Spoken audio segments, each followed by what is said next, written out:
What's up, Degenerate Nation? Welcome to the Big Bets on Campus podcast, presented by DraftKings. This is the Week 5 college football betting preview. I'm Stuckey, and joining me, as always, my fellow BBOC co-host, Collin Wilson. Oh, baby, what a slate we have. Peak college football, conference play is here. Ohio State at Washington, Oregon at Penn State, Alabama at Georgia, LSU at Ole Miss, Auburn at A&M. I can keep going on and on and on. We'll get to all those marquee games. We'll hit about, 10 to 12 others in the rundown. We'll talk some trash. I think maybe 6 more games. Collin will obviously talk Arkansas, Notre Dame, which I didn't even mention. And then obviously, as always, we'll go 3 and out, talk the Friday night games, hit our favorite underdogs. And in total, we'll get to 25, 30 games in a little over an hour. No time to waste. Let's get right into it. But before we do, if you do use Twitter, make sure you check out @Playbook, the new betting bot from Action. Turn your screenshot into a bet slip. All you have to do is follow @Playbook on Twitter for more info. You could even just say, hey, @Playbook, create this slip for me. Or if you have a screenshot, or if someone posts a bet, you can just @Playbook, create the slip for you. No more manual work. Click the link. It'll take you right to your book, whatever book you want, and then you can just bet it. We'll also have a quick slip link in the video and podcast description where you can find and tail some of the bets we discussed in today's episode, or you can visit actionnetwork.com/betnow. And also another podcast that I'm doing on Thursdays. I'm the new co-host of the Favorites podcast, which is returned with the new lineup episodes Tuesday, Thursday, Sunday with Kendra Middleton, Brandon Kravitz, and myself. Bets, stories, all sorts of fun stuff. It's all centered around the NFL, but it's more of a fun, casual episode. So check it out wherever you listen to podcasts. All right, let's get right into it. Let's start out on the West Coast with the Washington Huskies. But hold on, before we start this podcast, do you feel like a little bit of energy, like this is going to be some crazy shit weekend? I'm telling you that right now that there is no elite great team in college football. One could emerge, but there's none. What's that mean? It's peak parity this season. There's going to be lots of upsets. There's going to be chaos throughout the season, and I think it starts this weekend. There's really no bad teams except Clemson. So, all right, let's get into Ohio State at Washington. This line has come way down. We were pays to pay. Listen to the Sunday show. Said we liked some ECU early. That line's taken off. We said we liked Washington at 10 or better. This line's come down to 7.5, 8.5. Total has jumped up 51.5 to 52.5. All right, I have lots to say on this game. So the first thing is I do like Washington, but let's start when Washington has the ball. They have a top 5 back in the country in Jonah Coleman. They have a top 5 receiver in the country in Denzel Boston. They have, I would think, maybe a top 10 quarterback by the end of the season, at least, in Damon Williams, dual threat, electric. Their offense has been on fire. The interior offensive line is still a question, but it's better. Their entire offensive line is better than last year. Bringing a Kansas State transfer, start at left tackle. He's been great. Their offense should be able to move the ball here on Ohio State. And look, especially early on with Jed Fish, amazing in the scripted portion. That's huge for this crowd. This is a team that's won 22 straight at home. Should be an electric crowd. This is Julian Saint's first true road game as well. We've seen a lot of freshmen struggle in that spot so far this season. But I do think Washington will have success moving the ball. I'm curious to see what they do with Caleb Downs. Does he spy Williams? How do they use him? That should be super interesting. But I think Washington's offense can have success. Look, I had questions. This is an Ohio State team that lost 14 players to the NFL. Their defense is still really good. We had questions about Matt Patricia. We said, wow, you passed the test against Texas. But did you see Texas after that? I mean, March Manning threw for 130 yards, went 11 of 25 against UTEP. So I'm pausing my brakes on the UTEP defense. I have questions on the outside at corner and the defensive line a bit. I think the key for Washington is Williams' legs, and then Coleman not only running the ball, which is how I think you have to attack this Ohio State defense to start things off, but also him out of the backfield. He's their second leading receiver. So I think that they're going to have enough success moving the ball. The question then becomes, can Ohio State is Washington going to be able to get enough stops? Because obviously Ohio State's a more talented team.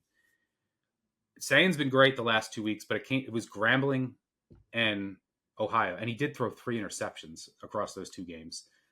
He wasn't great against Texas, but it's his first career start against, and he didn't have to do much. They didn't ask him to do much against an elite defense. The Ohio State offensive line has taken a step back. The backfield especially has taken a step back. There's not as much juice with Donaldson and Peoples, who also really struggle in pass protection, which is noteworthy against the Washington team that does lead the country in pressure without blitzing. But you got to take into account the competition. Hasn't been the greatest, Colorado State, Washington State, FCS team. The key for me here is in Ryan Walters' defense. So I don't think I do worry about the run D, but this isn't like the potent Ohio State rushing attack of last year. And Sain is not mobile. So you don't have to worry about the mobile quarterback. And the backs and offensive line just aren't at the same caliber as they were last year. Now, what Ohio State does have, arguably the best wide receiver duo in the country, led by Jeremiah Smith, Carnell Tate. They are electric. And they're going to go up against the most man-heavy defense in the country with Washington, who plays man, I don't know, around 58, 60% of the time. It's cover one. It's Ryan Walters, the new defense coordinator, came from Illinois, then head coach at Purdue. A lot of cover one. At full strength, Washington has the corners to play that. That is what's required in a Ryan Walters defense. You need elite corners. They have Brysock and they have Takario Davis, who's arguably a first-round draft pick. That's the key to the game. Does Davis play? So I don't know. He nursed ribs last week, didn't play. The problem is when he didn't play, they were playing Washington State. His backup gave up 150 yards and 2 touchdowns, got benched for a true freshman. It was bad. The true freshman Robinson played outstanding, but it was Washington State. Is he ready to go on an island and play against Tate and Smith? I doubt it. So they're probably going to have to roll help that side, and Price's going to be on an island. Changes the whole structure of the defense. Davis's status is paramount here. They also lost one of their best linebackers, the Washington State transfer, Jacob Mano. Is he going to play? He was an all-conference linebacker at Arizona. By the way, Pricelock and Davis also came from Arizona, where Fish was. He hasn't played yet. He tore his ACL last October, warmed up recently. He could go. That's important. One of their other best pass rushers, Parker, hasn't made his debut yet. We'll see if he can go. So there's injuries on this Washington defense, and they're not a team like Ohio State with lots of depth, and that matters. The Davis injury matters a ton. If he doesn't go, I think this line will probably tick back up. I would like the over more, but I like Washington. I think they're going to put a scare into Ohio State. The only other thing I'll mention that does worry me is the special teams. Washington special teams, which were a disaster last year, aren't great again this year, and that could end up costing. We're gonna have to see Grady Gross again? Grady Gross. I interviewed him when he was a freshman kicker for the national title. He has hit a 50. He's hit a 51-yarder this year. He's 2 of 2, but I don't trust him. So, but I like Washington here. It's a little harder to get to at 8.5 without knowing Davis's status. It's massive. What are your thoughts here? Curious to hear what you have to say. I like my thick kickers. Look, I think you kind of throw Grambling and Ohio out the door. Ohio State 107-9 combined. Ohio's defense is awful too. Gardner Webb was torching them last week. Yeah. Oh, by the way, you know what I love about our podcast is you mentioned cover one is going to be thrown here by Washington. I've already done the analytics on what Sain's done against cover one. I think you have to go back to the Texas box score and really kind of remember the fact that Texas won that box score, especially on the ground. Half of Texas's possessions had 2 or more first downs, and the Longhorns were stuffed on just 16% of rushing attempts. To clarify that, 30% is the national average. So Ohio State only stuffed half of what the national average is against Texas's run offense. Ohio State, considering they played Grambling in Ohio, they're 89th in defensive line yards. I think Washington can absolutely win the trench here. I think Demon. By the way, I'd take Boston over any Texas receiver. I'd take Williams over Manning, and I'd take Coleman over any Texas running back right now. What Washington is going to do is they're going to go straight zone read concepts. That's all they run, and they are highly successful. 73% success rate with inside zone. They average an explosive play on 1 of 3 attempts. I get it what their strength of schedule is, but still 1 of 3 attempts is an explosive. What Jonah Coleman is doing right now from a yards after first contact and forcing missed tackles is pretty insane. I think the second level tackling for Ohio State, there's starting to be some numbers that I'm noticing out of the Patricia defense that are catching my eye. And I'm sure this is voicemail worthy, and I'll hear from everybody on Sunday. But right now, Ohio State is graded 59th in tackling by PFF. Second level tackling for the Buckeyes here is paramount, because that's where Jonah Coleman and Williams are going to be, is in the second level. Now, I say fundamentals and coaching means everything. And I know we got a lot of hate on me from the Patricia call against the Texas game. Caleb's down missed tackle rate last year was 10%. Right now it's 21%. Second level tackling by the Buckeyes is key here. Why? Because Washington's going to be able to put up a score for every time Ohio State does if they don't tackle at the second level. Julian Sayin, you mentioned a lot of cover one is coming out of Washington. Julian Sayin right now, about 12.5 attempts against cover one, a very poor 44% success rate against cover one. He hasn't seen much man. That will be a change for him. And if there's going to be man coverage and they're going to jump routes, Sayin's going to have to be on the ball and zipping that.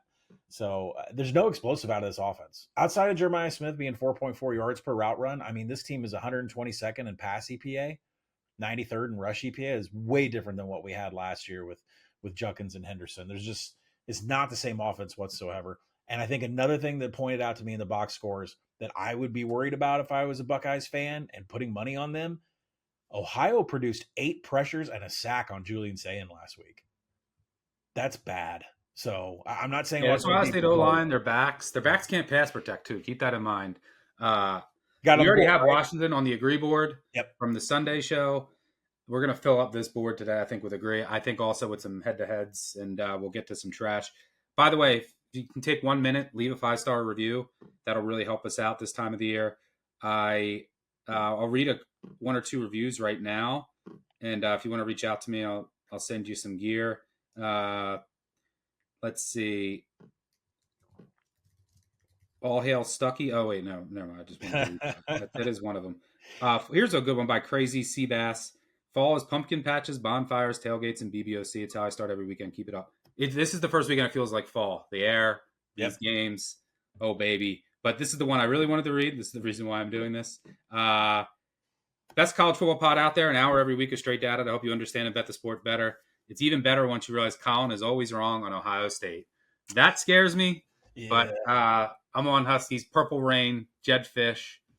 We're going to trust this Washington offense. But the Davis, if he doesn't play, and I think that they probably have to go with the true freshman after what happened last week, it could ruin the game. And Smith and Tate are that talented that they could just run away with this. It's definitely a possibility.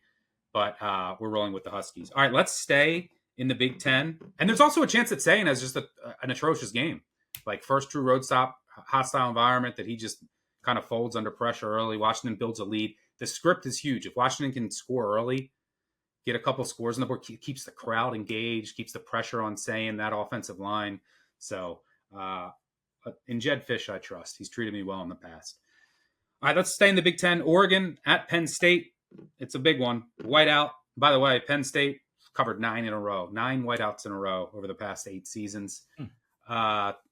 Going back to 2016. They've only lost one of those games. I think they lost by 1 to Ohio State. Penn State is out to a 3.5-point favorite. Total 52.5. I love Penn State here.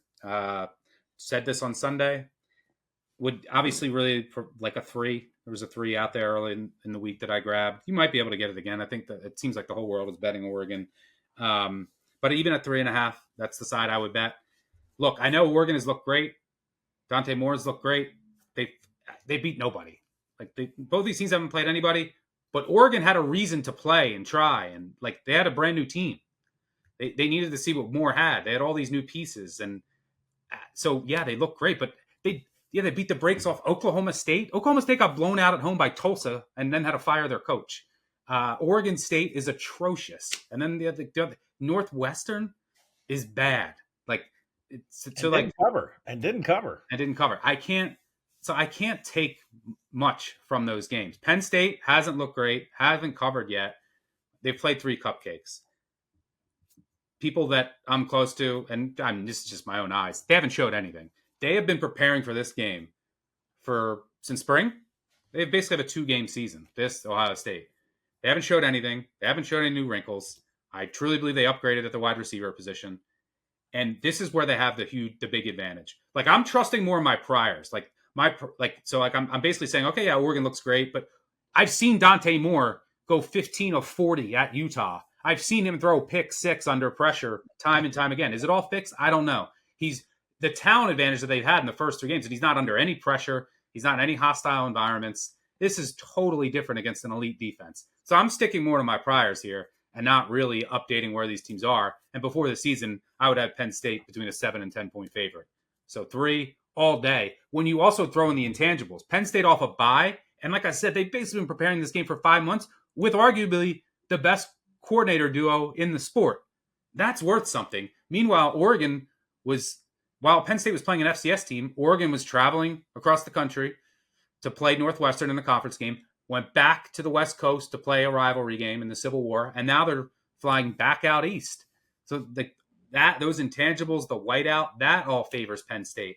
So, yeah, and then you have to also remember that two of Oregon's best weapons are true freshmen. Like, they haven't been in this environment. They haven't played this. Like, there's no telling that there's no given that they're going to just step up and not fold, and they're not ready. Maybe they're not ready for this moment yet. So I don't trust Moore yet. If he proves it to me, great. 2 things that worry me. Can Penn State just turn it on? Like that's been a concern in the past. Mm-hmm. Can they just flip that switch? And Franklin has turtled in these games, just like decision-making. And Lanning will be aggressive. And that could work in his favor. You see that with Dan Campbell in some games. But I think this is too much of an overreaction to what people have seen against garbage competition. I need to see Moore perform against this level of defense in this environment before I buy into this Oregon team. Everyone was low in this Oregon team. Everyone was selling Oregon, including me. And now all of a sudden, everyone's like Oregon's number one because they beat Oklahoma State and Oregon State by a lot. Please. Penn State. Well, you and I mentioned this, and for everybody's knowledge, like I took Penn State on the money line in a game of the year before the season started. Are we putting Penn State on the board? Yeah, we're putting Penn State on the board, even at 3.5. I don't want to fall into the trap of Penn State shown nothing, because last year Penn State got to 7-0, and we said Kotelnicki's holding back for Ohio State. Would they score one offensive touchdown in that game? I mean, it was pretty gross. I don't know what the game plan. I don't know how much Franklin has in this, but you're right. I mean, turtling up against this beyond riverboat gambler that Dan Lanning is definitely an advantage in Oregon's favor here. But I would like to see more of Kotelnicki's offense that we saw towards the end of the year come into play here. So we'll see if Franklin, allows his coordinators to do what they do. But there are some major, major advantages for Penn State. Run game. That's where it all starts. I mentioned this before, that I've been watching Oregon, and they have been sliced in the middle. I was watching Northwestern run on them. Yeah, I mean, it's like I watched Kayvon Thibodeau the other night in the NFL, and all I could think about was he was on defenses for Oregon that were sliced in the middle while he was on the edge. It's like it's a serious problem at the defensive interior.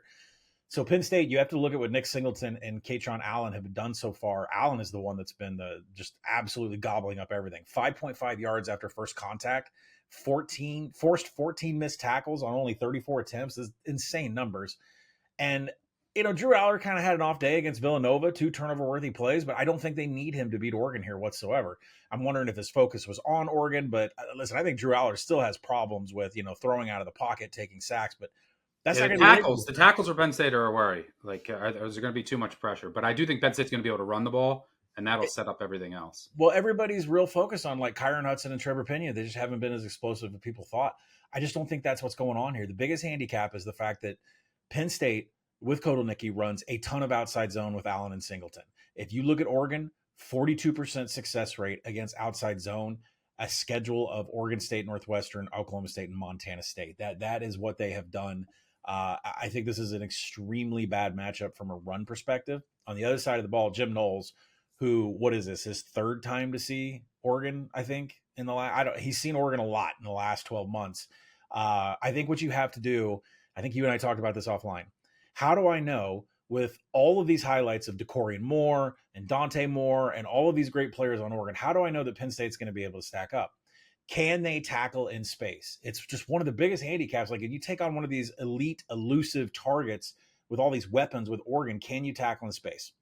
Per PFF, King Mack, a top 20 individual tackler of all PFF safeties that plays for Penn State. That is key against DeCorian Moore in space. He's just going to gobble him up and not let him get away. Corner play is crucial for Penn State. Darius Dixon and Jameer Joseph are 2 of the highest graded defenders in FBS at the corner position. I'm sticking with it. I think the run concepts that Andy Kotelnicki have are going to go right in the face of what the weakest part of the Oregon defense is. They take over the game at the line of scrimmage, and that's exactly what this comes down to. Yeah, I agree. I think more pick six coming. Oh Calling boy, my shot. so glad I'm not on the Oregon side. Yeah, wait to see if you can get a 3 though. I think it might pop. So Penn State 3 pending. Look for the 3, but we'll put it on the agree board regardless. Let's move on. Let's go to the SEC. Got some great games in the SEC this week. Let's talk Alabama, Georgia. Georgia is let's call it. We'll call it consensus 3. Yeah. Across the board. Total's been moving a bit, 52.5 to 53.5. It should. By the way, I should mention that Ohio State favored by 8.5 right now. Only the second time in the last 25 years a number 1 team in the country is favored by less than 10 against an unranked opponent. The only other time it happened was Notre Dame at USC in 2012. Speaking of streaks, Georgia hasn't lost a home game in regulation since 2016. They lost an overtime game, their last loss in 2019. Georgia hasn't beat Alabama at home since 2003, but they haven't played in Athens since Kirby has arrived. I think the last meeting might have been in 2015. This is a big one. Alabama doesn't want to suffer a loss here. It would really hurt their college football playoff chances since they already have a loss in pocket with obviously a tough slate ahead with an SEC schedule. Georgia 3-0 after escaping in Knoxville. I think you're going to try to sell me on Alabama and the over. I'll tell you one thing, I'm not getting there. I'll tell you, I'm probably not betting Georgia pregame unless I get a 2.5 flat. I have Georgia power rated slightly ahead of Alabama. I have home field in this spot worth like 3.8 points. It's massive, but Alabama's coming off of a bye. I'm assuming that DeBoer, Grubb are going to have some nice wrinkles here, and they might jump out. They might get a score early, get a couple scores early, but Kirby Smart is... They had 28 scores last year early. Yeah, he's the best in-game adjuster in the sport. So I will be looking for Georgia live. I also like the under. I'm trying to see where this goes. It's very contrarian because both of these defenses, they don't have the same amount of juice up front. Their secondaries have been exposed at times, but these aren't the exact type of offense that give the opposing defenses issues. Stockton can run a little bit, but they're not where Alabama really struggles on defense is like mobile quarterbacks, and they're gonna. I'm sure Kirby's gonna implement some of the stuff that gives Alabama issues, and neither of these teams can run the ball. So I know that it'll probably be a pass heavy game, but I just think that the defenses are going to show up here. And listen, Ty Simpson, you're going to sell me on him. He's looked great the past 2 weeks. He played UL Monroe and he played Wisconsin, who just got destroyed at home by Maryland. So, let's not go. This is still the same guy that looked like he was throwing a frozen turkey in Tallahassee. So, prove it to me. Like Dante Moore, prove it to me. He's still a young kid in a hostile environment. So I'll be looking for Georgia live. I'm going to go if you want to go head to head on the total, I'm happy to do it. Yeah, you and I are going head to head on the total. This game's going over. So full transparency, I do like Alabama in this game. I don't have a single penny on it. I have a dime on the over. So we can go at 53. It's interesting. I want to back you up on what you said about looking for Georgia live. We got into a little betting habit at the end of last year. I don't know if you remember this, but Alabama won every single first quarter. They just annihilated people in the first quarter. There's only one team that has beaten Kalen DeBoer in the first quarter. If you wipe out that bowl against Michigan, which I don't think meant anything, but if you wipe out the bowl against Michigan, there's only one team in the regular season that's beaten Kalen DeBoer. Vandy, Diego, right? They just didn't have a plan for that. But besides that, I think looking for Georgia live, if you like them, I would wait too.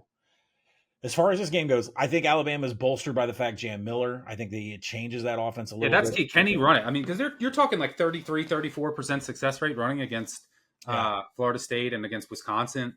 Right. Their tackles also haven't been as good. Like Proctor's not having a great year. Well, the running backs have been bad too because their yards after first contact. I mean, they're not doing anything. They're not elusive. They're not juking. They're not doing anything. So, and the offensive line is, I've got what 11th and I'm sorry, they're 36th in line yards right now, but they're 11th in stuff rate. So at least they're controlling the line of scrimmage when they need it on 3rd and 2 and 4th and 1. Ty Simpson has been on point, and I know the defense that you're talking. I know what you're saying about who they've gone up against, but the numbers are insane about the clean windows that he's throwing into. He is best in the nation on target rate. That is hitting your target in stride without them moving, changing directions, reaching behind them over their heads. When you go past that, he hasn't recorded a turnover-worthy play, and they've only had 4 contested catches the entire season. Like he is just immaculate with his accuracy right now. Alabama ranks as the 2nd highest passing offense nationally in contested catches. 4 drops. He's been super productive with play action. Like I think he's completing like 90% of his passes with play action. But that's the key to me because Georgia's going to be able to bring different pressures and blitzes if they don't respect the run. So if Alabama can't run it here, but maybe they can. I don't know if they can. Is what I'm saying. Like that from what I've seen, and like I think Alabama will move the ball a bit, but I don't think that. I think that Georgia's going to get stops in the red zone where if they can't run the ball. Like that's what it all comes down to. And then if this game's going to go under, this isn't like your same vertical Alabama attack where they're like a lot of it is like in the intermediary where Bernard is working. Williams is like a lot of the after the catch. There's just so much speed on the back ends of both these defenses that I think there's going to be like these drives are going to take time. That's why I like the under. I mean, Bernard is always orbiting, always in motion, and Williams has been playing a lot more slot this year than he did last year, especially last week. And so when you look at this, it's like I disagree with you about Georgia in the red zone. I mean, they're 92nd defensive finishing drives. They have not been able to defend the pass. They have no pass rush, which I know Kirby only sends 4, and he tries to get pressure out of that. But Georgia's coverage grade of 93rd, it goes beyond just playing Tennessee and getting zipped by Joey Aguilar. Marshall and Austin Peay combined to create 5 explosive plays, 5 explosive passes against the Dogs secondary. That's not good. The corner play is crucial here. Janelle Aguilera, Dalen Everett, Daniel Harris. They've allowed these are the corners that have been playing for Georgia for starting, gotten the most coverage snaps. They have allowed 21 of 31 targets to be caught for 248 yards. The corners have not played well for Georgia whatsoever. And now Ryan Williams and Jeremy Bernard, 3.3 and 2.9 yards per route run, respectively. I think Alabama's absolutely going to be able to move it. Maybe if Jam isn't even efficient, I still think Ty Simpson's going to be able to throw it. These corners have not played well at all. And 92nd defensive finishing drives, Alabama's going to score. Now you go to the other side of the ball, Georgia's 5.8 yards per play, 60% success rate against the Tennessee defense. I respect that. I respect what Gunnar Stockton did better than I thought, especially from his passing perspective. They converted half of their third downs. They had an average distance to go of 5.7 yards. That means Georgia is killing it in standard downs. And they are. Like Gunnar Stockton, they are moving the ball in first and second down. They are rarely in a passing down. There was plenty of pressure on him in that game. He's had 31 pressures and 106 dropbacks already this year, but he's performed well with that. Tim Keenan does return to defensive interior for Alabama. I think that's big for them from a side perspective, why I kind of lean Alabama. But both of these defenses have not been good in finishing drives at all. Bama has surrendered 4.4 points to every opponent that has crossed the 40-yard line. I project this number as 61. I think the defenses, the back ends are leaky. I don't think the corner play from Georgia has been great whatsoever. And I think Stockton can absolutely create his own points. So I like the over here. We'll go head to head on it. I lean Alabama, but it's either it's a pregame play or it's a no play because like I said, Alabama and DeBoer, they come out with great plans. And then by the second quarter, Kirby is the best in-game adjuster in the nation. So yeah, like I'm probably going to bet if it gets to 2.5, I bet Georgia a lot pregame. I'm going to bet the total. I'll bet it's small. I'm going to see where this goes. But like I expect, if my anticipation is Alabama's going to score early and then Kirby adjusts, like I probably should wait. Like that's my expectation. I probably should wait to get the biggest 55 plus on the under. The biggest keys are 55 and 59. So by your theory, that means perfect to wait if there's a score. Yeah, 51 below that and 55. So, but all right, we're going head to head on the total. I'll throw out one other thing. Keep in mind which could swing this game. Georgia. Best special teams in the country. Keep that in mind. All right. You trust Simpson? I don't yet. I still got to see it. Tennessee, Do you think it's 2018, like it's Alabama and Clemson, or we've now crossed off Clemson? We might be soon crossing off Alabama off your list. does Tennessee's kicker count as a special teams for Georgia? Is that what you're including in that number? I mean, coming into the year, last year they were probably the top special teams too. Their special teams are elite. Is the spread still 3 if Tennessee doesn't miss that field goal? Yeah, I think so. I think if they dominated Tennessee and like really deserved to win, this would have been 3.5, 4. Like you're just going to get people like Kirby Smart at home, this Georgia and Bama. The only real data point we have is them getting blown out by Florida State. So like, I don't think you can have this at 2.5 flat, even if they lost that game. So unprepared. They were so unprepared. We'll see if they're prepared here. All right, those are the 3 best games of the day. But let's get to the rundown. We'll go through, I don't know, about 10 to 12 games here. Oh, by the way, quarterback injuries. Utah, West Virginia. West Virginia has a ton of injuries. That's a dead shot under to me. Like, I know West Virginia wants to go fast, but their offensive line banged up. Their quarterback, their running backs. Dan Pierce apparently dealing with an injury. They also can't throw the ball. West Virginia's defense has been pretty good under Allie. So, like, that screams under to me. I love the under there. Do you have any thoughts on Utah, West Virginia? There's just, okay, so first off with Utah, I mean, there's just 0 EPA. There's no explosiveness, and Dan Pierce was hurt. The one thing I cannot believe is that Whittingham came out and said, they asked if Dan Pierce was hurt. He said, well, he's in a better space right now than he was a week ago on Monday, and that he really struggled in practice Tuesday and Wednesday. That is why Utah's coaches are so superior at keeping information from anybody. Because if anybody remembers, that market last week went from 3 to 3.5 against Texas Tech.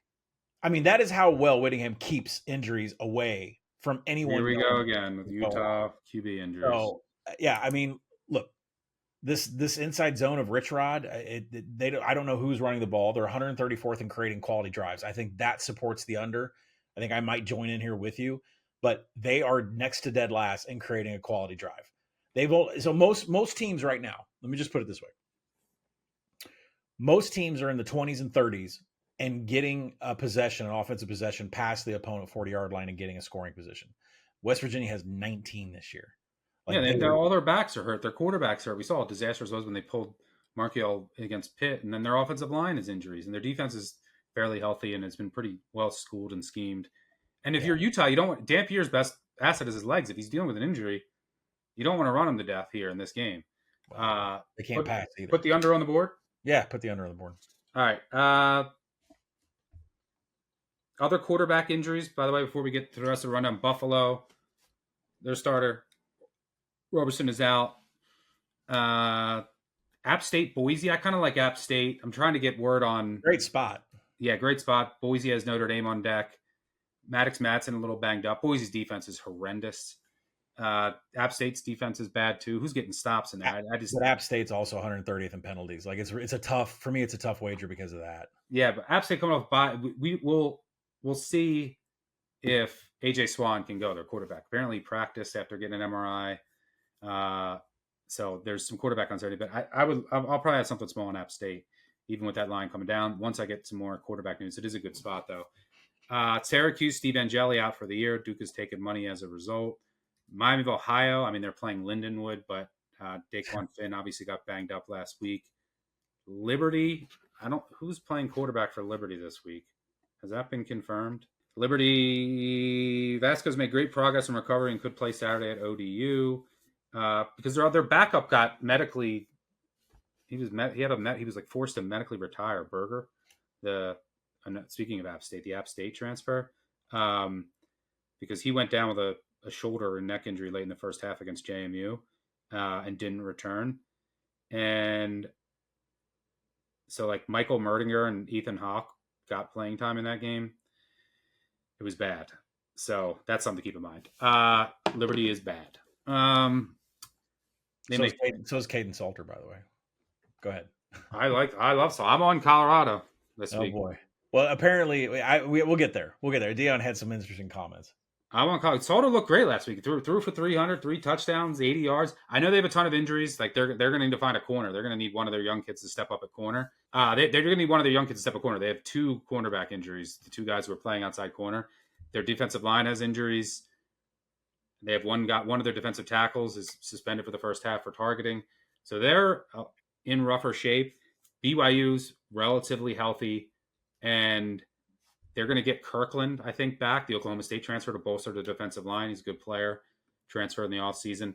But at 7, come on. BYU was just laying 7 at ECU. I made Colorado 4.5-point favorite over ECU on a neutral. And this is they went across country coming back to Boulder. They played in a high play game. I don't know. The defense is on the field for like 80 plays. This is still a young quarterback, Bachmeier, even though he fared well last week. I get the Colorado injuries. What? His numbers aren't that great. He's like, Yeah, and last week they stopped ECU twice in the red zone. They had a defensive touchdown. Whatever ECU was doing at the 1-yard line, 7's too many. Deion's been good as a dog, 9-4 against the spread. So Deion came out and said, and I really appreciate betting Colorado when they played Ryan Staub, because that was atrocious. That was gross. I want my money back. I should get a refund. He says, Caden Salter now understands how we do things around here. So apparently that was more of a discipline reason why Caden Salter sat the entire game on the bench and Ryan Staub played. So Salter looked a lot better last week, but there's a disciplinarian problem going on with Caden Salter that we'll have to figure out. But the number is too high. I make it 4.5. I agree with you. Yeah, you're going to give me the same price that ECU was getting. Come on. All right. LSU at Ole Miss. Oh, baby. This is a good one. The over is taking money. Maybe that's because Lane Kiffin was on social media all week telling people to bet the over. Or is it because Whit Weeks is dating his daughter? Whit Weeks dating his daughter. I'm assuming that he's maybe Landry Kiffin's a mole. Maybe Lane planted her. Maybe he's going to get Whit Weeks to miss more tackles. I'm sure he's planning. He spent his whole week planning on how to make Whit Weeks' head spin and in coverage every play. I don't have a daughter, but if I did, and my team was playing my daughter's boyfriend's team, you better believe I'm going to put in a little extra work on how to make him look stupid. There's a conversation with the Ole Miss, whoever the guards and tackles are that are blocking at the second level on Whit Weeks. There's a conversation happening. But maybe Landry's a mole. Lane has the playbook. Lane has what LSU's going to do, and that's why he's telling everyone to bet the over, because he knows. So, but my first thought was to look at the under here. The over is taking money recently. Got hit. It's at up to 56.5.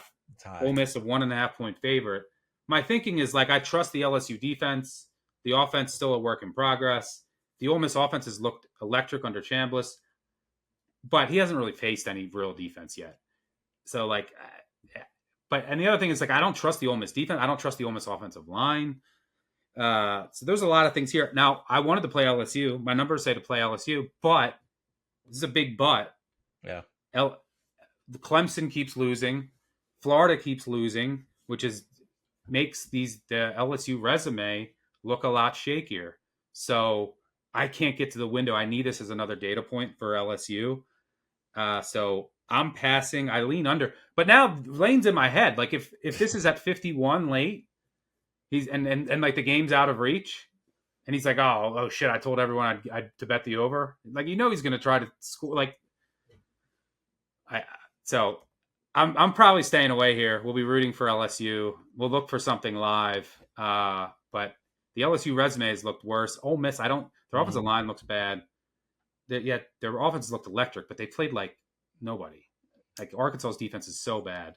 So this is a big step up in class, but maybe LSU's defense just looked so good because look at Florida's offense, look at Clemson's offense.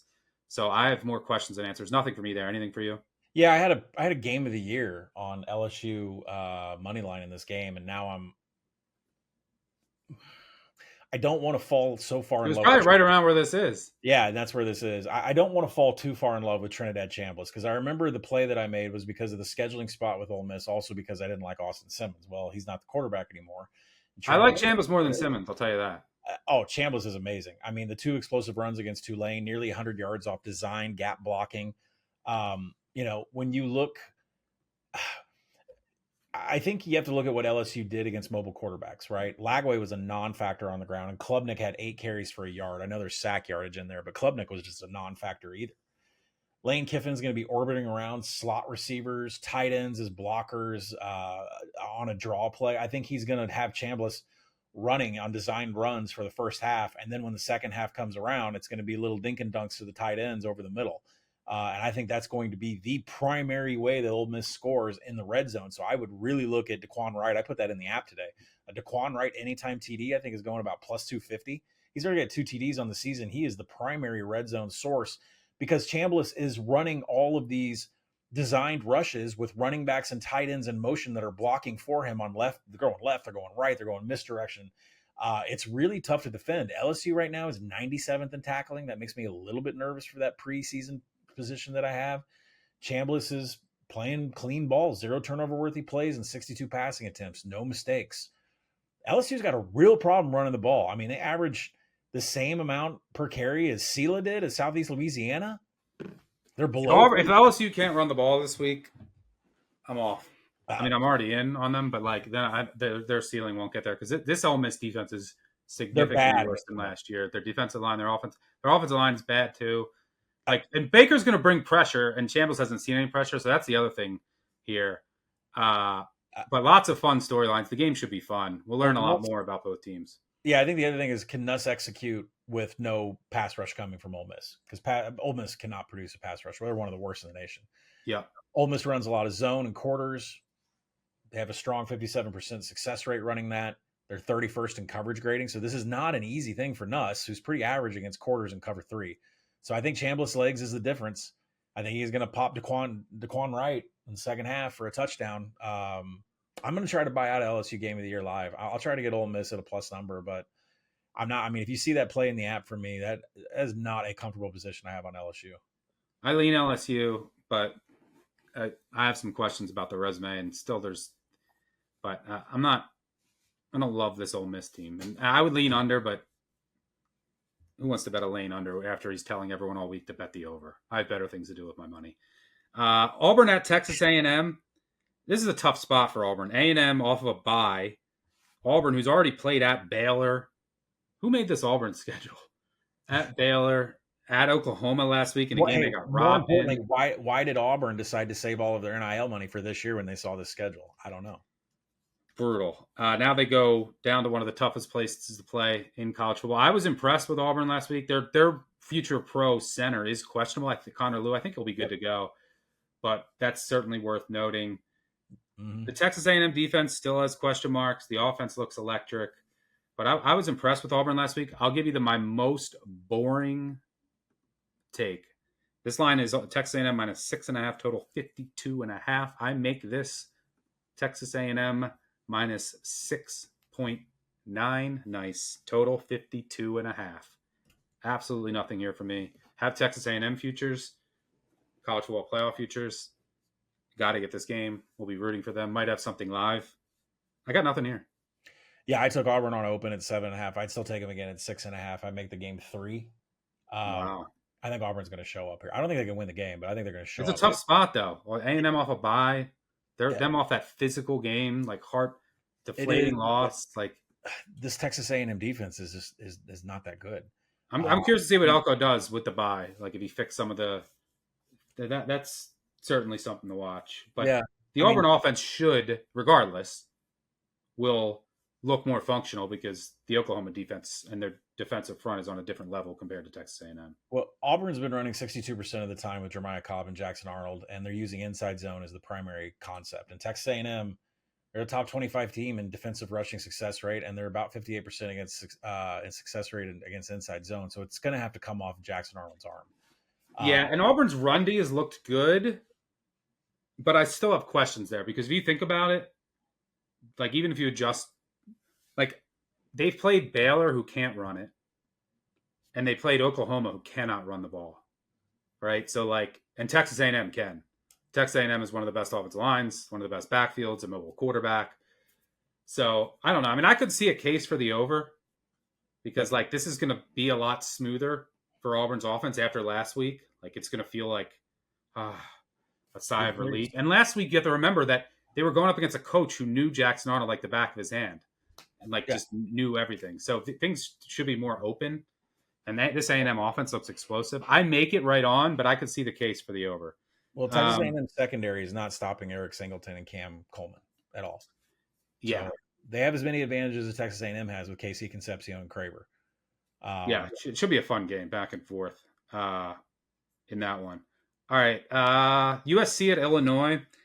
Illinois is bad, but this is a great spot for them. Yeah, but USC got smacked every time they went east in Big Ten play last year. Yeah, this is a great spot for Illinois. USC is not travel well. It's also a noon start. Illinois, you're going to get their best effort. They were embarrassed last week. They're at home. It's a 9 a.m. body clock start for USC. I don't know if Lane is going to play. Jacoby Lane, the star receiver for USC. I think that matters. So we'll see him and Lemon. The thing is, this USC offense is unstoppable. I think they might be the best offense in the country. They upgrade. Their tackles look great. The run game looks amazing. It's like old Lincoln Riley run game. And people forget that's where it all starts with Lincoln Riley. It's the run game. And the run game looks electric. It looks like old school Lincoln Riley. And then guess what? You get the run game going. And how are you the tight ends are also playing really well. But how are you stopping? And if you haven't seen Waymon Jordan play, and Eli Sanders is back up, but Waymon Jordan's averaging 8 yards a carry. He's electric. But the run game gets going. And then you have a top 3 wide receiver duo in Lane and Lemon. Like this offense, and Maeva is playing really well. This offense is electric. And Illinois, their defense, their secondary is not fully healthy. It looks like they're going to get a couple guys back, but they are still going to be short-handed. Last week they were at one point like down their top 5. I'm not even sure they're going to get guys back. I mean, they're trending like Xavier Scott's out. They're star corner nickel all Big Ten. Yeah, Scott is out. There's a couple other guys that are out, but I think like Patterson's going to play. There's another guy in concussion protocol. But there's a couple guys trending. Like I don't think they're going to be down like the top 4 or 5. It screams Illinois spot at 7 or more. I'm mad I didn't grab Illinois just on the spot, and like USC probably comes out a little flat, slow start with this time and travel. But the USC defense isn't elite, so Illinois' offense should score enough here. But I don't know how Illinois is getting stops once USC gets going. So spot screams Illinois. Matchups, injuries, is assuming Lane plays. Like that's what I'm waiting for. That screams advantage USC. Put it all together. It's a pass for me. I actually might lean under. Like the problem is like the Illinois defensive injuries, but I assume Bielema wants to run the ball more here, kind of control the clock, keep that USC offense on the sideline. USC might have a slow start here, given the time. So I don't know. There's a lot of moving pieces. Not a game I'm in love with either way. Will be a big USC fan for my USC futures, but I got to get more clarity on the injury situation. Do you have anything here, USC at Illinois? Yeah. USC is definitely a parlay piece. I think you can moneyline par them with another team that's maybe 5 to 7 point favorites, Indiana. So, it's funny because Mendoza went straight at Xavier Scott's replacement last week, Tanner Heckel.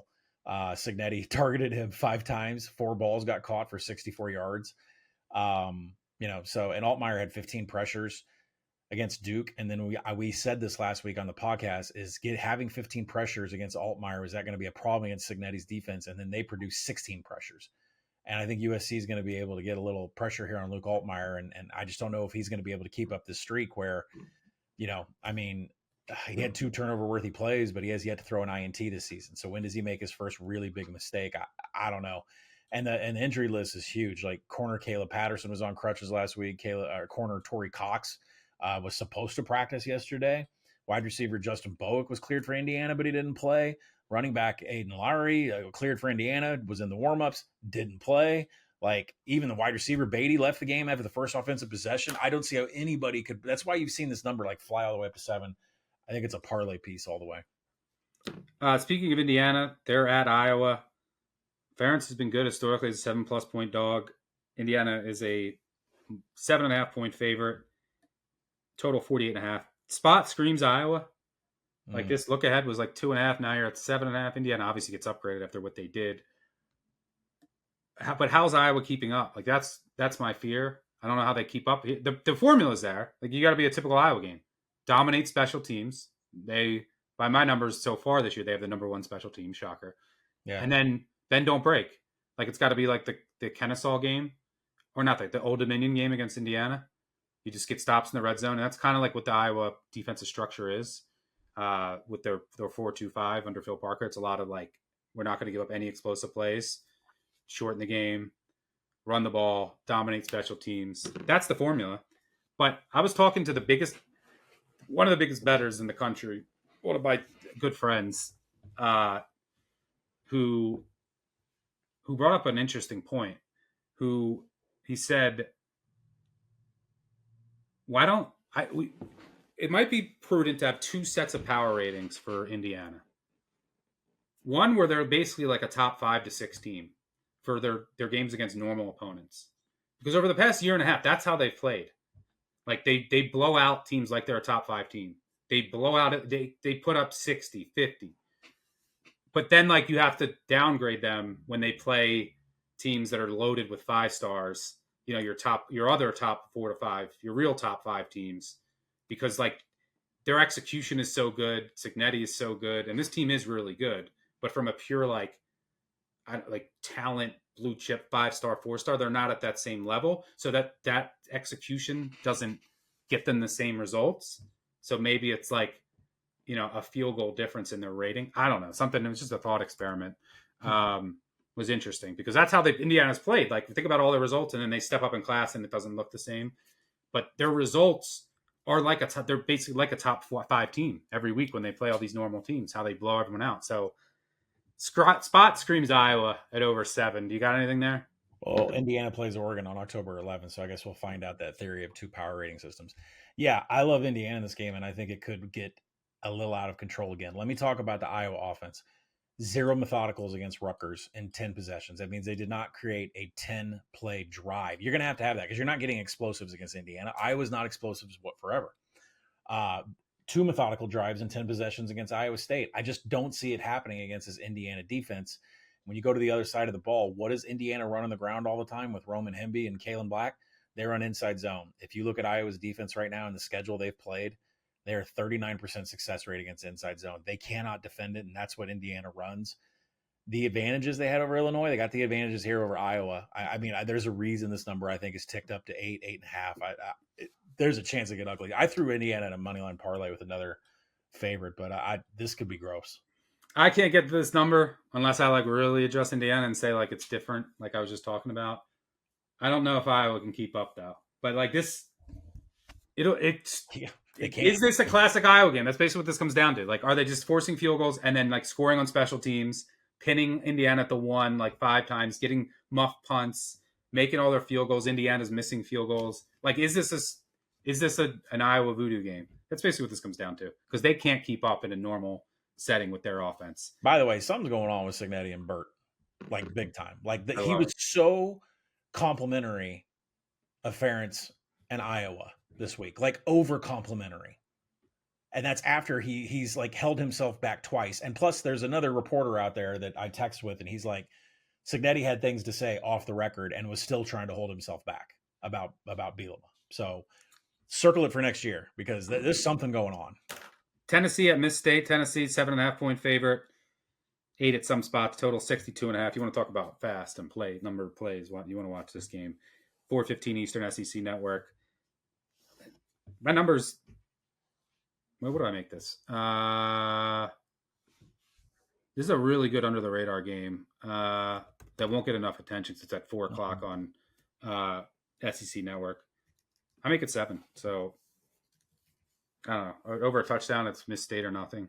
You got anything here? Yeah, I think both these teams are going to have a day.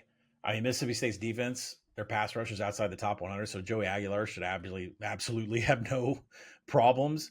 I mean, the biggest advantage for them is actually on the ground. I mean, Mississippi State's secondary is better than what their run defense is. So I think Star Thomas and Deshaun Bishop, both averaging 3.9 and 4.8 yards after first contact, is what's going to do the damage here. That's what they did against Georgia. I mean, remember, Tennessee's already played Georgia, and that's what those running backs are averaging. The question is, can Blake Shapen keep up with the Tennessee attack? I mean, Tennessee's coverage unit is ranked 60th. Tennessee runs primarily cover 3 with Tim Banks. So you look at Blake Shapen in his career, what has he done against cover 3? 73% success rate and an explosive play 28% of the time. Tennessee plays cover 3. They allow an explosive 1 of every 5 attempts. Listen, Brennan Thompson and Anthony Evans are the third. They're both averaging 2.7 yards per route run. Like, I make this game 10, but I'm not betting Tennessee. Blake Shapen loves cover 3. I think they're going to keep up with them. I'm not saying they're going to upset them, but I think Mississippi State's going to be able to keep up. Cowbells. All right. I saw a bet coming to Missouri. UMass. That line is taken off. I mean, UMass. They might be out their entire secondary. Their injuries are insane. Well, they're starting a redshirt freshman quarterback. Yeah, it's bad. They've had to move quarterbacks to the secondary. It's a disaster. What did you play there? You played first half? Yeah, I played first half. So Missouri's, they got their SEC win. They're about to go into a bye. This kind of fell into our look ahead, look away segment. Like, does Missouri really want to be here? Then I go into, I go into Drink's old spiel earlier this week, and he's calling it homecoming, 114th call of the columns. This is a very, very serious week on the campus. More people. And then he starts talking about the kids need to park in the right places, go to class, do the right things, get enough sleep, show up on time this week. And then he says, because more people die on the descent of Mount Everest than the actual ascent because of the lack of focus and concentration once they reach the summit. Drink is possessed by this idea that he does not want his team to have a hangover. He mentioned the loss of Sean Clark. He talked about this at length in the press conference. Remember, Drink is an App State guy, and Sean Clark bridged the gap when he came in as head coach from NC State. They were both at App State. They both had dinner every Wednesday night at Wendy's. Like, I read all about this, about how emotional it is that Sean Clark passed away. So between homecoming, the 114th call of the columns, the fact that he's mentioning people die on the descent of Everest after reaching the summit, because he's talking about winning an SEC game and then playing UMass. And he's also talking out loud about watching tape on freshman AJ Harrison to get the start for UMass. Look at what UMass has had in the first half so far. Iowa is beating them 30-7. Temple's beating them 28-10. I think Missouri's just. I think Missouri's going to come out hair on fire. Yeah, I can't back UMass. I'll tell you that. By the way, the Action Network app, it's free. If you're new here, you do not have it, you're missing out on the full BBOC betting experience. Use code BBOC20 to get $20 off a year of Action Pro access and never miss a bet from me, Colin, Duck, the whole squad. By the way, make sure you check out the group of 5 guys with their preview. I know that Duck was selling Toledo, which I don't hate in this spot. All right, it's time for some trash. All right, trash, updated record, 29-19, 16.4%. Agree, by the way, updated is 42-30-1, 58.3%. Trash has been about 500 this year, but some really bad breaks. Although we did get Temple, which was nice. All right, let's go through them. You tell me if you agree or not. ULL money line. I mean, it's even money. Marshall's road chalk. I mean, Marshall should be a dog here. I make it 3. I know ULL can't complete a forward pass, but it actually looked better last week. They have the better backfield. They have the better defense. This Marshall team is terrible. ULL will have this circled. They got embarrassed by Marshall last year in the conference title. Give me the Raging Cajuns in their home opener to regroup here. Absolutely not. You are crazy. ULL is absolutely atrocious. So is Marshall. Not at a quarterback position like this. Del Rio. You scared of Del Rio Wilson. All right. That's why you like Marshall. That's right. It's your namesake. Their quarterback is Del Rio Wilson. ULL wins that game, but it's going to be. Well, we like their head coach too. He just, NIU, I'm fading your Aztecs off a huge win against Cal. I mean, it was pretty fluky that game. Cal kept turning it over, missing field goals or pick sixes, fumble returns for touchdowns. Now you're going to DeKalb across the country before conference play. Sleepy spot. Hammock as a dog is absolutely amazing. I think he's 21-6 against the spread. He's 5-21 as a favorite. NIU is their strength of schedule disparity is huge here. NIU has 2 losses against Maryland and Mississippi State, and they hung in both games until the end where they kind of wore down. NIU, I trust their defense more here. Yeah, they'll run the ball, grind this down. I don't trust San Diego State's quarterback, regardless what happened last week. Give me NIU as a home dog. I'll pass. I'll wait for Nowhere Fast to talk about the total. UCLA. I took the 7. This isn't even trash. This is like Toxic Avenger. I don't like Northwestern, by the way, is like 30, I think over the last 25 years, 34% as a favorite of 7 or more. Again, we have a team that's not built to cover as a big, like this Northwestern team is terrible. I've downgraded UCLA so much. I have these teams dead even. Like, where do you have these teams power rated? I have these teams dead even. I have Northwestern by 6.5. On a neutral? No. Yeah, that's so you have them. I don't know, 4.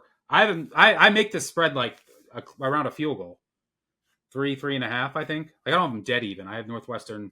Let me see. I'll tell you exactly. While you're looking it up, I can count more categories. UCLA is not dead last. Dead last, quality drives, havoc. Yeah, I get it. They've been bad. I make it 4. So, and that's aggressively downgrading UCLA. Tim Skipper's come in. All the reports I've read, everyone is playing, and they'll get one of their receivers back, making his debut, Flores, this week. Everyone's playing. The practices have actually been functional. Like, they were dysfunctional under Deshaun Foster. Everyone's playing. No one's opting out. The practice of all the reports I've read, the people that I know close to the program said they still care. After getting embarrassed at Northwestern, it's not much of a home field here. They've had a bye. The travel isn't as bad. You need Northwestern to win by more than a touchdown? They got one receiver. Stone has been terrible. What's he have, like 10 or 12 turnover-worthy plays? They lost their leading rusher for the season. The defense wants to take away the explosive at all costs, but this UCLA offense isn't explosive. Like, they can move the ball enough here. They can run it. This is too many points. Overreaction because no one wants to bet UCLA. Give me the Bruins. Yeah, you go ahead. I'm not trying to back Northwestern, but this is gross. FAU at Memphis, too good of a spot. I mean, FAU, they've been snake bit with turnovers. I think they're -8, 9. They have 9 interceptions on the year. Memphis off that win over Arkansas. You got to remember that was a dream spot for Memphis, and they were still down 28 to 10. They still needed a fumble late to win. FAU off of a bye. I think, and I think that bye is important because they had a brand new offense, a brand new staff. They needed to get the timing down with their quarterback and receivers. I think they can score enough here. 2 touchdowns, too many. Give me the Owls. Al Giff. No. Okay. BG. This is my favorite one. This has come way down. Someone hit this early in the week from 9.5 to 10.5, and I said, okay, I don't know why that's happening. No, now I can't figure out Ohio. So that means they're going to win by 30. But now this has come back down. I still would bet it at 8.5. The more I've looked into it. Like this, first of all, this game's just going to be 2 run-heavy teams. Like, the clock is going to, this is like, will look kind of like a service academy game. But Bowling Green should be able to run all day on Ohio. Ohio's defense is bad. They also lost a linebacker to an injury. They lost one of their best run-stopping defensive tackles to an injury. He's on crutches last week. The Ohio defense is terrible. Drew Pine, all he does is just little dink and dunks, and they're going to run it. And that's what you can do against this Ohio defense. The Bowling Green offensive line will dominate this matchup. They have like 8,000 career FBS snaps. They're going up against a really undersized Ohio front, and BG's going to go heavy, 2-3 tight ends. They'll be able to move the ball, keep the clock moving. I get that Parker Navarro is really good. That's probably the difference in this game, and Chase Hendricks in the slot. But I like Bowling Green's slot corner. I don't like their outside corners, but Ohio doesn't have any outside receivers, and they lost one of their starters last week to a season-ending injury. This game will be close. Give me BG. Yeah, I'll pass. I don't like Dorian Pringle being hurt. That was he is hurt. He was one of the better players, but their freshman transfer from Tennessee State, who knows the defense, looked amazing. I went back and watched to make sure. He looked amazing at Louisville. He had a really good game. So that's something to keep in mind. Jefferson, I think his name is. Yeah. Or maybe not. Say it. Whoop. There's a freshman, Caden Marshall, Andrew Hines. Caden Marshall. He had a really good game against Louisville, which was really promising because and the Ohio offensive line is trash. Like Bowling Green can win this in the trenches. But that's definitely worth noting. Thanks for bringing that up with Pringle. All right, and last one, Minor Nation. First mention of Minor Nation this year. Anything over a field goal is fine.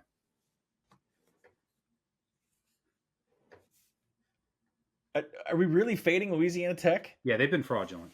I'm telling you, and I bet them a bunch. They've been fraudulent. UTEP bounces back. Okay. Agree or not? I'll make it 4. We'll go. Yeah. They're 15th in tackling. I'll take it. All right. That'll do it for trash. We got NIU, ULL, UCLA, FAU, BG, and UTEP. They ain't pretty, folks, but they never are. That's why we call it trash. All right. Let's go nowhere fast. San Diego State at NIU. Total is low.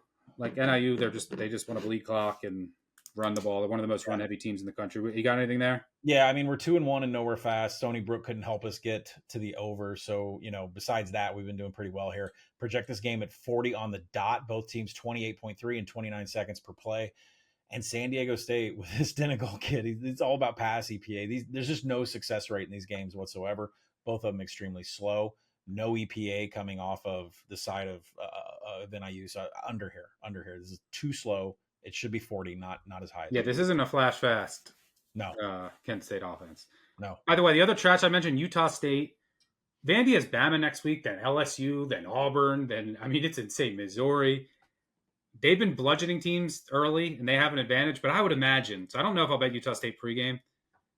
Utah State live at some point or second half. You can't run Pavia here. You got to get your starters out. They got like 5 or 6 SEC ranked teams coming up. Utah State's much more competent than Georgia State. So I might look Utah State live or second half. All right, it's Collin talking Arkansas. Notre Dame at Arkansas. Arkansas continues to take money. The over is taking money. It's actually starting to come back down. That's because it looks like Devontae Smith is probable. Notre Dame's defense has been really bad, but they've had injuries in the secondary. I think Leonard Moore's probably still going to be out, but that's huge. That's something to watch. If you can't defend Omega Blake, if Leonard Moore's not there, it's a problem. See, my first thought here is this total. I think this total's too high. Like all these teams have been over machines, but there's not going to be crazy pace in this game, right?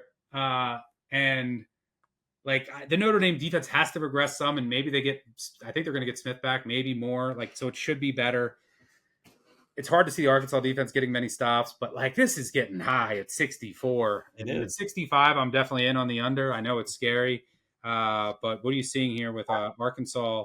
Notre Dame, Arkansas, 4.5. I made it 63.5, and the reason I'm not playing the over is because of the method of attack by both teams is going to be on the ground. And so when you have that, that's tick-tock. So I'm not going to get involved with the total. It's 65. You need everything to go right. You can't have like any red zone turnovers. You can't settle for field goals. We've had fun betting these Notre Dame, Arkansas overs, but these numbers were like 56, 58. Then we got to 61, and I was like, okay, we're finally getting close to where it should be. So let's talk about how problematic these defenses have been.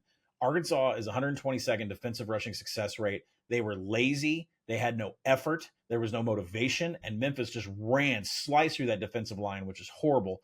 Arkansas cannot defend inside zone read, 40% success rate. And that's all Notre Dame runs with Jadarian Price and Jeremiah Love. 231 yards against Purdue last week, 5 TDs. I think Notre Dame's kind of returned to what they are on the ground. Price also had a 100-yard kickoff return TD. Watch out for Jadarian Price. I did bet him anytime TD because of his special teams, because he's like way better in the numbers than Jeremiah Love right now. I think Jadarian Price is going to have a big day. On the other side, Notre Dame cannot defend man blocking run concepts at all. Like it is atrocious. Sub 40% success rate against man blocking. That is all Petrino runs with Mike Washington and Taylon Green. They just line up and do man blocking. I think Mike Washington's going to have a huge day. Taylon Green is the leading rusher on the team. He has 234 yards on designed runs, not even scrambles. He's got another 145 scrambles. 234 yards on design runs. Here's the bets I made. I've never made this many prop bets in my life. Taylon Green over 51 rushing yards. That's a joke. Mike Washington over 60 rushing yards. Jadarian Price over 70 rushing yards. Jadarian Price anytime TD. I like Arkansas pregame. I think it's a live Notre Dame hedge. I think it's back and forth. But these defensive lines, from a run concept perspective, are not ready for what they're about to see. Both of them are going to have huge success. I'd like 5-6 yards average per rush. I wouldn't touch a total, everybody, because it's all run. The game should be all run. I like the under. If it's 60, especially if we get to 65, and it looks like Smith's going to play, especially if Moore plays. But if Moore plays and can limit Omega Blake, who's like 2.5 yards per route run, like Omega Blake is insanely good, and Taylon Green looks for him every single passing attempt. If Moore plays, it's a different story. All right, before we get out of here, let's go 3 and out. All right, start first down Friday Night Lights. We got Florida State at Virginia. Should be a fun one. Probably lots of points. I don't know if Virginia gets stops. Virginia hasn't played anyone. We have seen Florida State dominate Alabama. I get the spot for Virginia, but I can't back the Hoos here, especially at under 7. I get people buying, above 7, but Right. I can't get there. Houston at Oregon State. I mean, big strength of schedule disparity. Oregon State's played a really tough schedule, but they're really bad. Houston's off a bye, a bad spot for Oregon Yeah, State. but I can't get anything there. My favorite is TCU at Arizona State. I need 3 or better. The only thing I'm waiting, I just got to make sure Hoover's okay. He got like banged up at the end of the game because they had him in. I don't know what they were doing, and he walked off. Here's my statement of the podcast: Josh Hoover, QB1, best quarterback in the country. So I like TCU. The key also, Arizona State is a safety out. TCU's run defense is improved.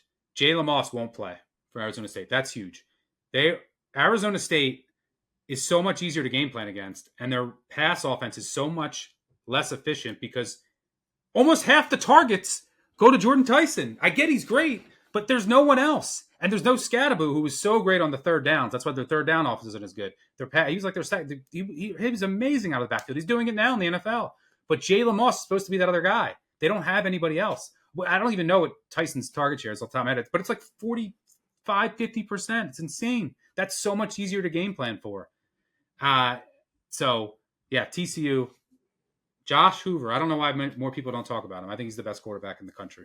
Well, let me do the other 2 games real quick. So I did bet Virginia. I liked it above 7. Not sure if I can go any farther down, but Virginia is currently top 5 in third down defense. Chandler Morris hasn't been so bad, but FSU is not creating a pass rush, and they're not defending the pass very well. So I think there's an avenue for Virginia to keep up here and cover. As far as Houston goes, Houston's D is the best in the nation, limiting explosives. They're top 10 in coverage and quality drives. That's bad for Oregon State. Now, I want Arizona State. I mean, head to head. Because let me say this. I said this last week. We just bet. We have on the board. Agree pending TCU to win the Big 12. Now you're off. No, I said cover. I didn't say Arizona State's going to win. I know it's 3. You're going to give me 3. But listen, Arizona State is favored by 3. Yeah. Okay. So the reason. So how is TCU going to win and Arizona State cover? I wanted Arizona State in this game. I'm just saying. I project the number TCU -1. So you're going to play Arizona State -3? No. Listen, I said this last year, and I'll say it again. Josh Hoover has extreme splits against different coverages. This was a problem last year, and it was handicapped last year. Right now, he has a 38% success rate against cover 1 and 65% success rate against cover 3. Those line up with what he had last year. Arizona State runs mostly quarters, cover 4, and a split between cover 1 and cover 3. So my question is does Kenny D kind of sniff out what Hoover's tendencies are and throw a whole bunch more cover 1? Because Hoover's terrible against one single high safety. And Arizona State is missing one of their better safeties, though. All right, we're going head to head. Yeah, let's do it. Hoover, I trust. All right, second down, favorite overdog. That's our favorite. I'll start things off. Let's throw out Minnesota here. This is a good spot for Minnesota. I hate really laying points with them, but they're a snail, and PJ will have like a 10-minute drive at the end up 3 or something. But Rutgers' defense is terrible. They have more injuries. They can't stop anybody. Also, this bye week for a true freshman in a complex offense, and I like what I've seen from Lindsey, is invaluable. They also should be healthier in the backfield and across the board. And Rutgers has more injuries. They can't get stops. Major revenge here. There's bad blood between these teams from last year against the old coordinator, the old quarterback. I get the Rutgers offense is good, but the Minnesota defense is feisty. They'll get stops. Rutgers can't stop anybody. They're letting Iowa offense put up near 40. Give me Minnesota at home off the bye. I'm going to go with Air Force. This is Hawaii's 6th game. They played in week 0. Timmy came into the season, 2-15, playing off the island. Now 2-16 after getting whipped by Arizona 40-6. Air Force is coming in with power, outside zone, fullback dive. Hawaii hasn't seen any of that. I mean, they haven't seen any of that. Air Force's stuff rate is top 10 right now. Hawaii's defensive stuff rate is 72nd. Like, Air Force should absolutely dominate the trench. I think this Warriors team is going to be exhausted in their 6 games. And the altitude. And the altitude is this is bad. Air Force is 2nd right now in offensive finishing drives. So I think there's a reason this number is steamed. And if you don't like Air Force in the number, put in a parlay. But I think this is a great overdog. All right. And finally, our underdog moneyline parlay. These underdog moneyline parlays, they have gone. We are up. This year we're 4-4 plus 1.8 units. from 2018 to 2024, we were 85, 127 plus 17.9 units. So sitting around close to plus 20 units now over 8 years. I'm going to go with Arizona against Iowa State. Campbell's Law. Every Iowa State win ages worse with each passing day. They barely beat Arkansas State, who then gets destroyed by Kennesaw State. We've seen Kansas State, how bad they've looked. It's insane. South Dakota is horrendous in FCS. I get that the bye week came in a good time for them, but Arizona also have a bye. Fafita's playing really well. A key here, Fafita holds the ball a ton. Iowa State gets no pressure. Another thing that adds some variance to this game is Iowa State doesn't have a kicker. Their kicker's hurt. Their kickoff specialist is hurt. True freshman going to be handling those duties. Could lead to better field position for Arizona and could lead to some missed kicks for Iowa State. Give me the Wildcats. I'm going to stick with the theme of Jed Fish here. We're going to go up and take Washington against Ohio State. By the way, 959. The Jed Fish moneyline parlay. I love it. Yeah, I know that I'm going to hear from everybody if this doesn't pay off, but I'm taking Washington on the money line. Couple of reasons here. Jonah Coleman, Demon Williams, they're absolutely not going to be stopped in what their zone concept reads are against Ohio State. They are 73% success rate.